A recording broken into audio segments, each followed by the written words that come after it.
Most people work their entire lives and still struggle with money, not because they're lazy, but because they're playing the wrong game. What if everything you were taught about wealth was backwards? Stay until the end. This might change how you see money forever.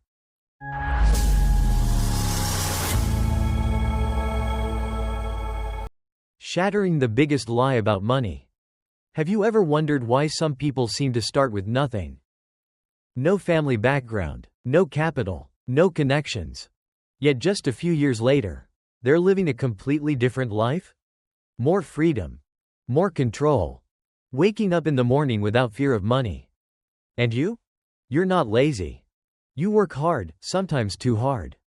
You sacrifice your time, your energy, even your personal dreams. Yet money always feels like it's just enough to survive. Relief at the end of the month because you're not in debt. And at the end of the year, you realize you're still standing in the exact same place. This truth hurts, but it needs to be said clearly. The problem is not that you're lazy. The problem is not that you're not smart enough. The real problem is this: you were taught the wrong beliefs about money from the very beginning. Most of us grew up with ideas so deeply rooted that we never questioned them. If you want to get rich, you need capital. If you don't have money, you can't do anything. You must wait until conditions are right before you start. And that belief quietly locked you inside an invisible cage. You wait for a raise before thinking bigger. You wait to have money before starting a business. You wait until things feel safe before changing your life. But here's the frightening truth you may not see. The longer you wait, the poorer your thinking becomes. Wealthy people do not start with money. If money were the prerequisite, then no one would ever rise after crisis, bankruptcy, or a loss. What they have first is not money. It's a completely different way of seeing money. They don't ask, "How much money do I have?" They ask, "Who am I thinking like?" Because money does not follow hard work. Money follows mindset. Money does not reward the person who works the most. Money rewards the person who understands the rules of the game the earliest. If you feel exhausted from running but never escaping. If you feel anxious because your financial future feels uncertain. If you've started to sense that something is deeply wrong with the way you're living. Then maybe you're not lacking money. Maybe you're lacking an awakening. Welcome to Financial Awakening. This channel is not about get-rich-quick fantasies. It's about uncomfortable truths. Truths powerful enough to change how you see money, work, and your entire life. This video is not for everyone. It's for those who are tired of repeating the same cycle. Tired of trading their entire life for fragile security. And brave enough to face reality and choose a different direction. If what you've heard so far resonates with you, subscribe to Financial Awakening to support us in creating more content that challenges old beliefs and helps reshape your financial thinking. Before we continue, pause for a moment and ask yourself this question, and answer honestly in the comments. If you continue to think and live the same way you do today, do you truly believe your financial life will be better in 5 years? Or will it be the same familiar loop? Wealth is not built by doing more, it's built by using leverage. There is a truth most people avoid, because it's uncomfortable. You're not poor because you don't work hard enough. You're poor because you're working the wrong way. From a young age, we're taught that a better life comes from working harder. Start earlier than everyone else. Finish later than everyone else. Take on more tasks. Push yourself beyond your limits. And slowly, without realizing it, millions of lives become trapped in the same loop. Work, get tired, get paid, spend, then repeat. Year after year, very little changes. Sometimes, nothing changes at all. The problem is not effort. The problem is how that effort is being used.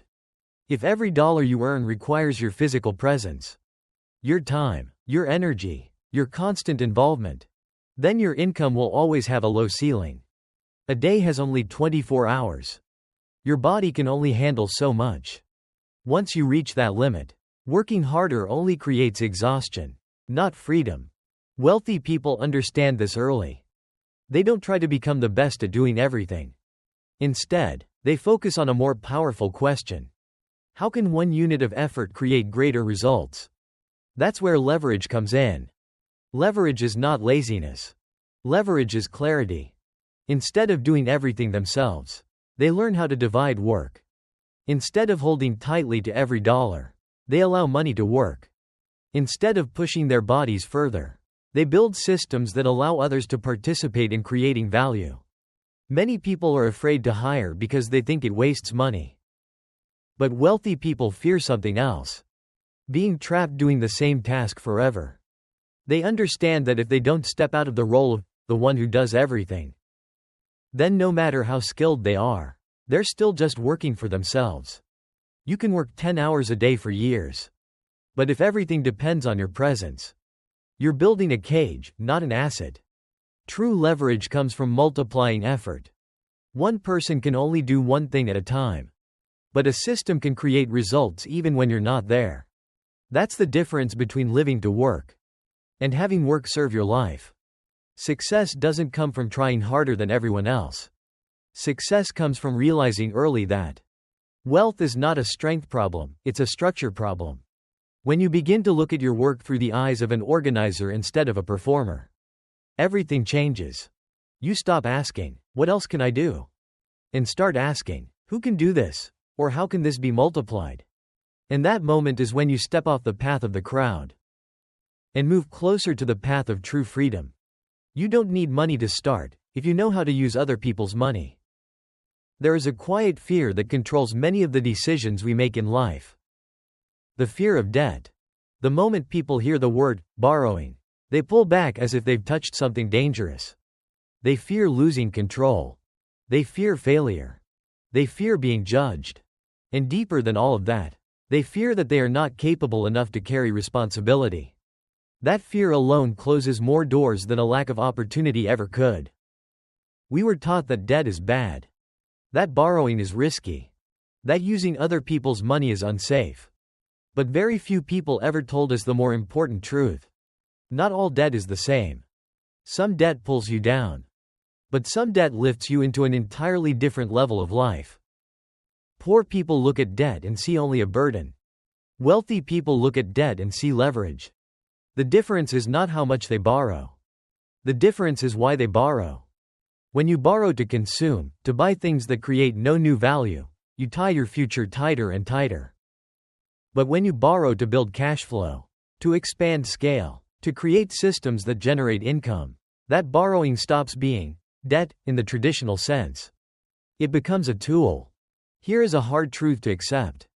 Your own money often cannot make you wealthy as fast as other people's money can.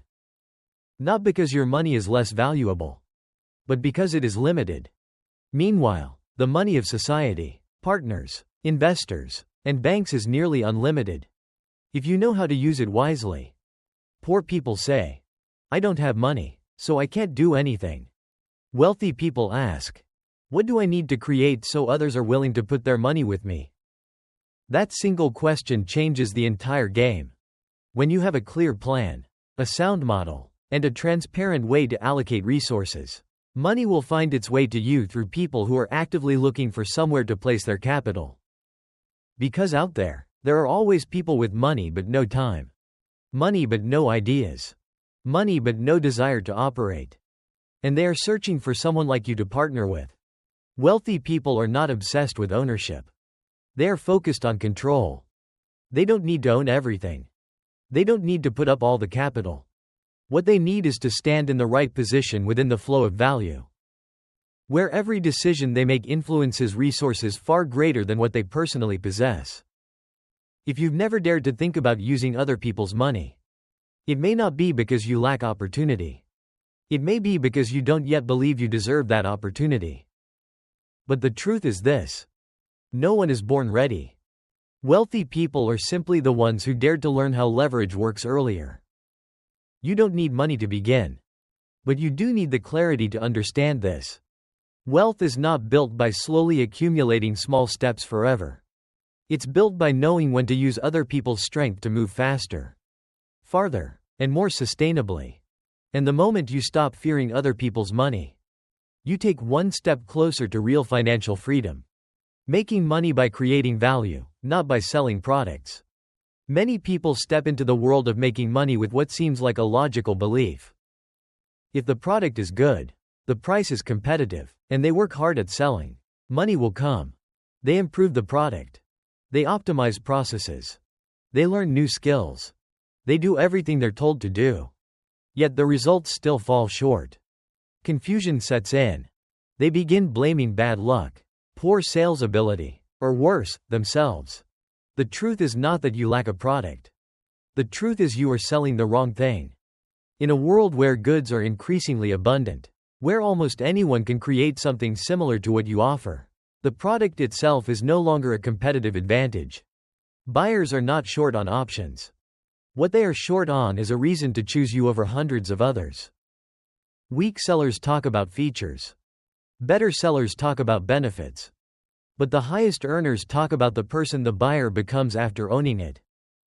People do not buy with pure logic.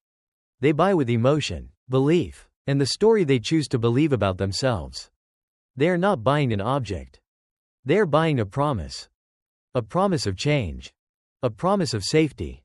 A promise of confidence. A promise that they are moving in the right direction.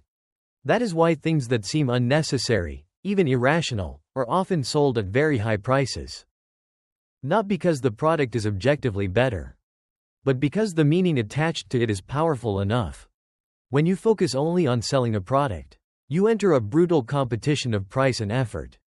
But when you learn to sell value, you step into a completely different arena. One where people stop asking, "Is it cheaper?" and start asking, "Is this really for me?" Here is another truth most people overlook. Money does not come from the product first. Money comes from attention first. The product is merely a tool to convert attention into cash flow. Without attention, even the best product remains invisible. Those who create an audience may not be the richest at the beginning, but they always have the greatest leverage. Because where attention gathers, opportunity, partnerships, resources, and money inevitably follow. The greatest difference between those who make money with ease and those who struggle endlessly is not who works harder. It is who understands people more deeply. Their fears. Their hidden desires. What drives them to act? What holds them back? When you stop asking, "What am I selling?" and start asking, "What transformation am I helping someone achieve?" everything about the way you make money changes. You no longer chase customers. Customers find you because they feel seen and understood.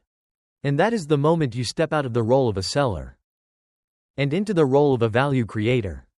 From there, money is no longer something you chase every day.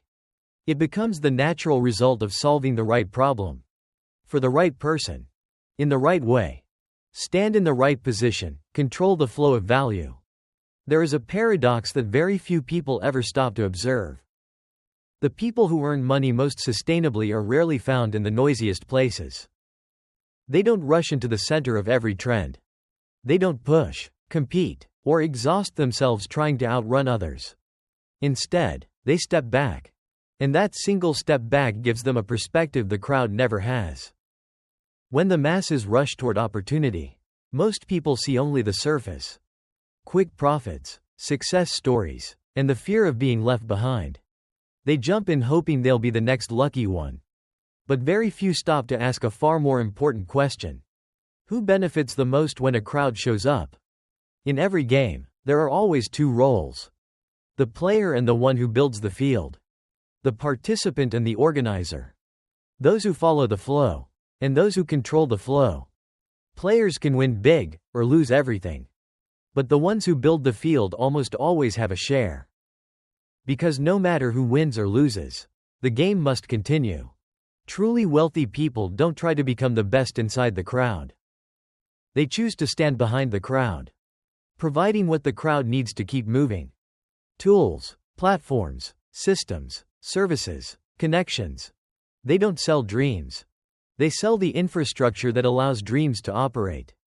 The core of this mindset is connection. Instead of asking, "What can I do on my own?" they ask, "Who needs each other but hasn't met yet?" One side has demand. Another has resources.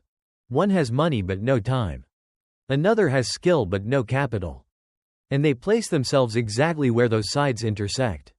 When you can do this, you don't need to be the best in any single field. You only need to understand enough to connect the right pieces. You don't need to own resources. You only need to stand in the path where resources flow. Many people are still trapped in the belief that I must personally create everything to deserve money. But money does not reward effort alone. Money rewards the value you control and coordinate. When you become the node that value must pass through, you no longer chase money. Money passes through you. This is why those who own platforms, ecosystems, and networks always hold long-term advantage. They don't need constant visibility. They don't need exhausting daily labor. Yet every time value is created within their system, they receive a share. The moment you stop trying to prove how hard you work and start thinking about where you stand in the bigger picture, the game changes. You no longer ask, how can I earn more? You ask, can I create a flow that others willingly step into? And when you stand in that position, you don't just earn money. You buy back your time. You reclaim your freedom. You step out of the exhausting race of the crowd and onto the path of those who control the game, where money doesn't come from running faster, but from standing in the right place. When you step back and look at everything we've explored, one truth becomes clear. Building wealth has never been just about money. It's about where you position yourself in the game of life. Many people spend years chasing money. They work harder, push longer hours, sacrifice more, and give up more of themselves. Yet the harder they run, the more exhausted they become. Not because they are incapable, but because they are standing in the wrong place. They are playing the role of a worker while expecting the results of an owner. They are trading personal effort in a world that rewards systems, leverage, and structure. And no matter how hardworking they are, the outcome remains limited. Wealthy people are not ahead of you because they work more hours. They are ahead because they understand the rules earlier. They know that money does not reward effort alone. Money rewards value that is organized, multiplied, and positioned correctly. They don't sell time. They build structures. They don't try to do everything themselves. They connect people, resources, and opportunities. They don't chase cash flow. They stand where cash flow naturally passes through. The most important lesson here is this. Financial freedom does not come from doing more, it comes from choosing the right role. You don't need to be the smartest person in the room. You don't need to work the hardest. You need to see clearly, think long-term, and place yourself where value is created and shared. When you shift your mindset from, what else can I do? To, where do I stand in the bigger picture? Everything begins to change. To apply this in your life today, start asking simple but powerful questions. Does my income depend entirely on my time? Can the value I create serve more than just one person at a time? Is there a way for me to connect people, skills, or resources instead of carrying everything alone? Even a small shift in perspective can lead you onto a completely different path. One that is more sustainable, more intentional, and far more free. Before we end, take a moment and share your honest thoughts in the comments. What do you believe is currently keeping you in the role of the one chasing, instead of the one in control? If this message gave you a new way of seeing money, work, or your future, please leave a comment so others can learn from your perspective. And don't forget to subscribe to the channel to support us in creating more thoughtful and empowering content in the videos ahead.